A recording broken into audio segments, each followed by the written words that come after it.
Hey guys, what's happening? How to get early access to AI tools in Australia. Gaining early access to AI tools in Australia involves proactive engagement with the AI community and staying informed about emerging opportunities. Okay, here's how you can position yourself at the forefront of AI development. First of all, engage with local AI communities like meetups and workshops.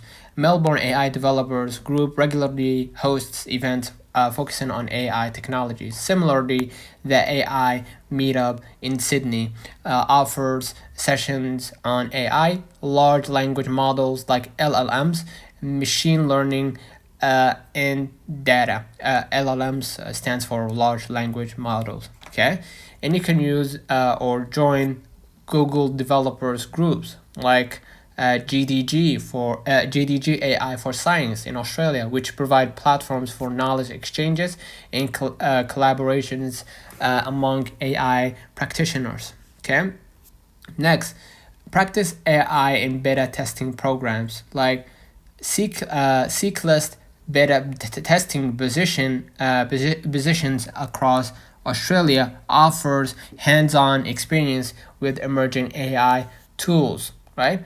And yeah, you can use the community testing platforms like beta testing connect you with companies seeking users to test their products, providing early access to the latest AI applications.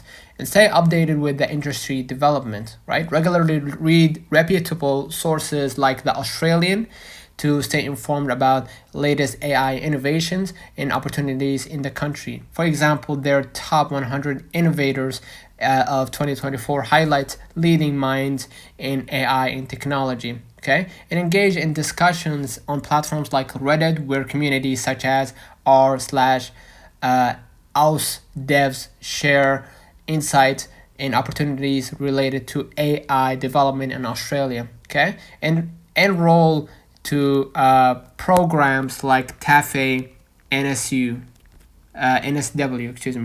which in partnership with tech companies provide courses aimed at equipping individuals with the AI and technical skills. These programs are designed to address the growing demand for tech talent in Australia. By immersing yourself in these communities and opportunities, you can gain early access to cutting edge AI tools and contribute to the vibrant AI landscape in Australia. So let me know in the comments if this video helped you. Do not forget to like and subscribe. Catch you in the next time.